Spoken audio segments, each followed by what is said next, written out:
Você decide sair para acampar com alguns amigos, em uma clareira, no meio de algumas árvores, e resolve armar sua barraca. Nada muito anormal acontece, você e seus amigos estão se divertindo. E então, cai a noite, e vocês resolvem ir dormir. Se passam algumas horas, e está de madrugada. Mas então, no meio da noite, você acorda e escuta este som.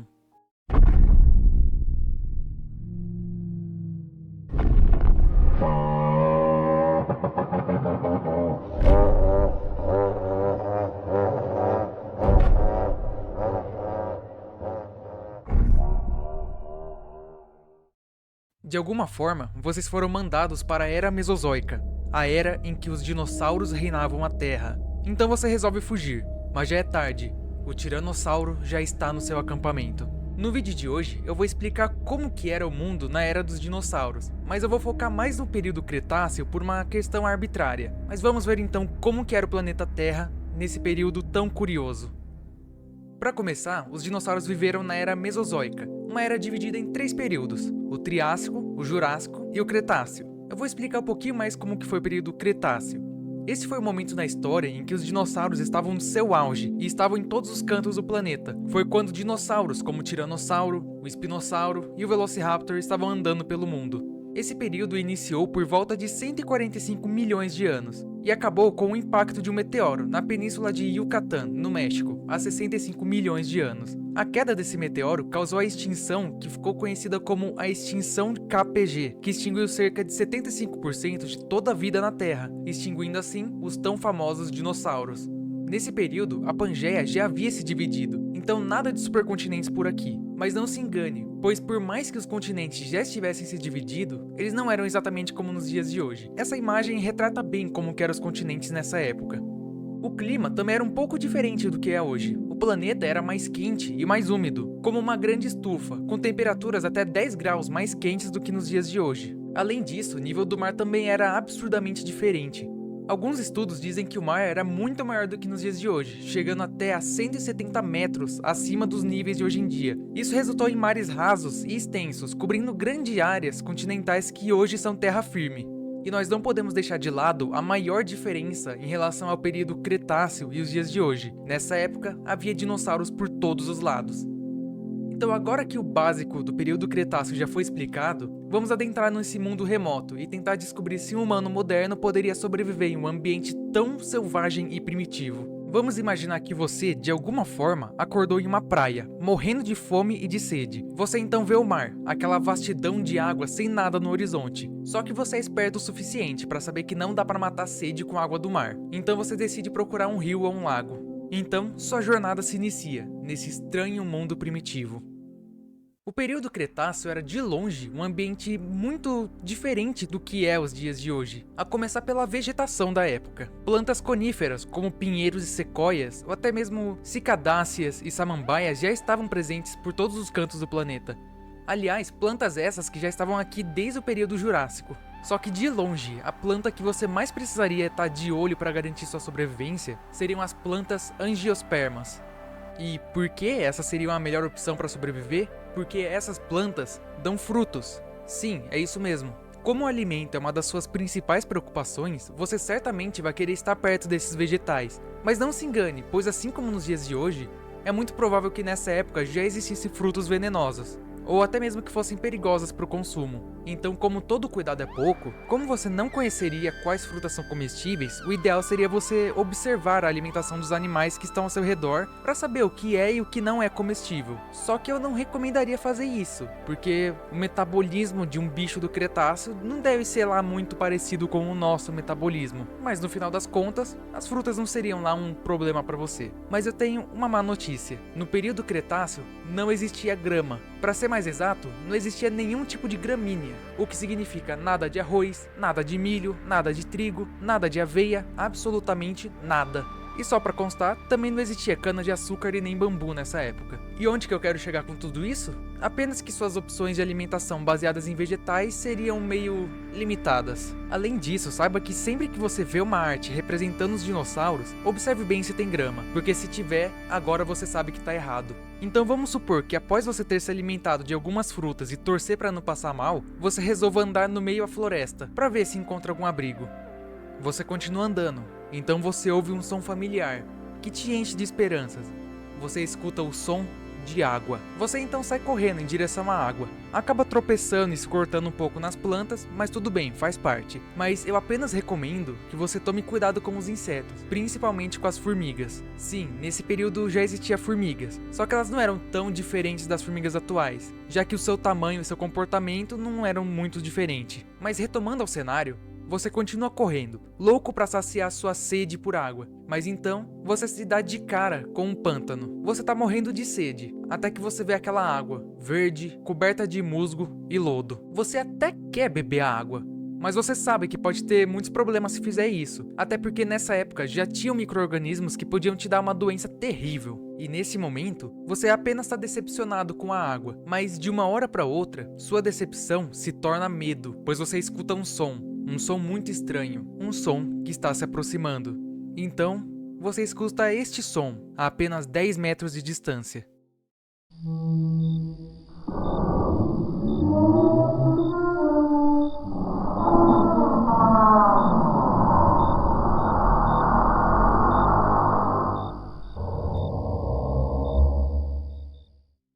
Esse barulho que você ouviu é o provável som produzido pelos Parasaurolophus, grandes dinossauros da família dos hadrossauros, também conhecidos como dinossauros bico de pato. O que diferencia esse dinossauro dos demais é a presença da sua enorme crista atrás de sua cabeça, que pesquisadores acreditam que serviam para produzir esse som que você acabou de ouvir.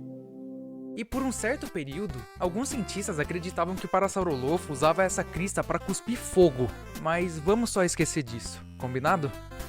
No pântano, você acha que é só um dinossauro que se aproxima, mas depois de poucos segundos, você se depara com inúmeros indivíduos. Se trata de uma família inteira de Parasaurolophus, mas não se preocupe, eles são herbívoros e nem se deram conta da sua presença, então você apenas espera eles irem embora.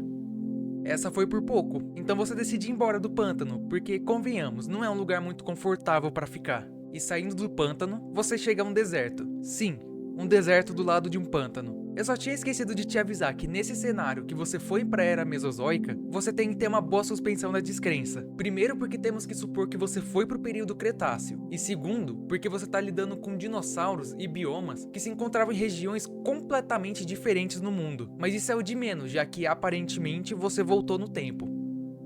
Continuando nossa aventura, você saiu do pântano e foi para um deserto. Você pode achar que agora você está seguro, já que o deserto é um ambiente aberto. Tem algumas pedras aqui, umas dunas por lá, então não deve ter nenhum perigo iminente, correto? Bem, lamento dizer, você está errado, porque você então ouve um barulho esquisito, parecendo barulhos de patinhas correndo, mas você simplesmente ignora. E depois de passar algumas horas andando, você finalmente encontra um pequeno oásis, uma pequena área no deserto com plantas, frutas e o principal, água. Você finalmente pode saciar sua sede, mas então você ouve novamente o barulho daquelas patinhas correndo, até que você olha para alguns arbustos e vê uma pequena criaturinha correndo. Essa pequena criaturinha tem um tamanho um pouco maior que uma galinha. É coberto de penas, mas tem um rostinho de lagarto, cheio de dentes. Se fosse só isso, estaria tudo bem. Até que você olha pro pé do nosso pequeno amiguinho. E o que você vê? Uma garra em forma de foice, completamente pontuda e afiada. Essa garra foi moldada pela evolução para ser uma verdadeira arma pré-histórica. E qual animal poderia ser o dono dessa garra? Quem mais, senão o Velociraptor? Sim, é isso mesmo, você acabou de se deparar com um Velociraptor. Mas ao contrário dos filmes, os Velociraptors eles não eram grandões, eles eram pequenos. Bem pequenos, até para um tamanho de dinossauro. Eles tinham por volta de 60 centímetros de altura. E o principal, eles eram cobertos de penas. Eu não sei você, mas pra mim, eles se tornam criaturas muito mais interessantes na vida real do que na própria ficção. E então você percebe que esse pequeno animalzinho chega mais perto de você, curioso, e te olha bem no fundo dos seus olhos, encarando a sua alma. E então, ele foge assustado. Pra sua sorte, ele era só um filhotinho perdido. E aí então, você resolve ir embora, até você se deparar com um bando de Protoceratops, pequenos herbívoros que se parecem com Triceratops, mas sem chifres e também com 60 centímetros de altura. Eles não se importam com a sua presença. E aí de repente, eles se agitam, começam a correr e fazer uma formação de defesa para proteger os filhotes. Mas não é por sua causa que eles estão fazendo isso. Você ouve barulhos então em arbustos que estão perto de você. Você olha mais atentamente e vê várias patinhas passando correndo. Patinhas essas com foices nos dedos. Lembra daquele filhotinho de Velociraptor? Ele tá de volta. e trouxe a família inteira, e então eles avançam na sua direção. Nesse momento você praticamente paralisa de medo, mas algo estranho acontece. Eles passam direto por você e vão de encontro com os Protoceratops. Essas duas espécies eram inimigas naturais no período Cretáceo, em que o Velociraptor predava os Protoceratops. E aí então, você faz o mais óbvio nessa situação. Você foge, muito rápido. Você não é louco de ficar no meio de uma briga de duas espécies de dinossauro. E você felizmente conseguiu escapar de mais uma situação tensa e perigosa. Mas eu diria que a sua aventura ainda não terminou. Depois de sair do deserto, você chega a uma planície. Toda essa mudança de biomas, por incrível que pareça, não é Minecraft, é só o período Cretáceo. Finalmente parece que você pode descansar, pois tudo começa a parecer harmonioso. Rebanhos de saurópodes estão bem plenos, comendo a vegetação das árvores. Famílias inteiras de ceratopsídeos e hadrossauros estão descansando e cuidando de seus filhotes perto de um grande lago, sem nenhum tipo de perigo nas proximidades. Você finalmente encontrou um lugar para poder descansar. Você então pega alguns galhos espalhados perto de umas árvores e monta um acampamento improvisado. Não é nada surpreendente, mas é o bastante para quando a noite chegar. E eventualmente um herbívoro curioso até se aproxima de você, mas ele não se importa muito com a sua presença e logo vai embora. E uma curiosidade interessante é que dinossauros herbívoros de diferentes espécies costumavam conviver e até fazer migrações juntos. Isso certamente trazia uma proteção a mais contra predadores, mas em contrapartida, essas migrações de centenas ou até milhares de dinossauros podiam devastar regiões inteiras de plantas, tornando a migração algo de extrema importância caso esses dinossauros quisessem sobreviver e não morrer de fome. Mas voltando para nossa sobrevivência nesse cenário hipotético, a noite finalmente caiu. Você tá com seu acampamento provisório e tá quase dormindo, até que você ouve passos e ouve um barulho que você já ouviu antes. Sim, o Tiranossauro Rex está de volta, e você então se levanta assustado e foge o mais rápido que você consegue. E depois de muito correr, você tá no meio dos herbívoros. A cena parece um campo de batalha, com dinossauros correndo para todos os lados enquanto você tenta não ser pisoteado. E de repente, uma calmaria estranhamente se inicia na escuridão. A maioria dos herbívoros já fugiram, porém você se dá conta de algo. O Tiranossauro está cara a cara com um Triceratops, e eles com certeza vão se enfrentar. E o problema disso? Você tá entre esses dois gigantes da era Mesozoica, exatamente no meio do caminho dos dois. O T-Rex então avança, mordendo o chifre do Triceratops, que revida, dando uma investida e fazendo o carnívoro o soltar. Com muita sorte, você cai pro lado, mas é quase esmagado quando o Tiranossauro dá um passo para tentar morder o Triceratops. O T-Rex então consegue acertar uma mordida bem cheia no pescoço do Triceratops. Mordida essa que tenha força suficiente para esmagar um carro. E então, no meio da noite, você aproveita que o Tiranossauro Rex vai aproveitar seu jantar. E já que ele vai aproveitar o jantar, você aproveita e foge pro meio da floresta. E finalmente você se livrou dos perigos. Você evitou ser esmagado, evitou ser pego pelo T-Rex e saiu vivo. Porém, você ouve novamente um barulho.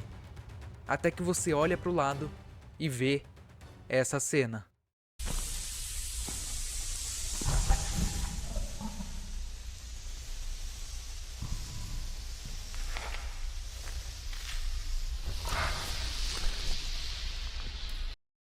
Você se deparou com um Utahraptor, um parente do Velociraptor, mas com 2 metros de altura. E então, devido à sua extrema exaustão de fugir o dia inteiro e de ter acabado de sair de uma batalha, você cai no chão e desmaia. Apenas algumas horas depois, você acorda no seu primeiro acampamento, junto com seus amigos, e dessa vez tá tudo bem. Se foi um sonho ou se foi uma alucinação, ninguém pode saber, mas isso explica como você foi parar na era Mesozoica e como tantos biomas e dinossauros de regiões diferentes estavam tão próximos uns dos outros. E mesmo assim, com essa experiência estranha, o vídeo chegou ao fim. Eu espero que você tenha gostado dessa história um tanto diferente. Eu recomendo que você assista aos outros vídeos do canal. Vale muito a pena de serem assistidos e principalmente recomendo que você dê um like e se inscreva. Então me despeço aqui de vocês e muito obrigado e auf Wiedersehen. Bis zum nächsten Mal.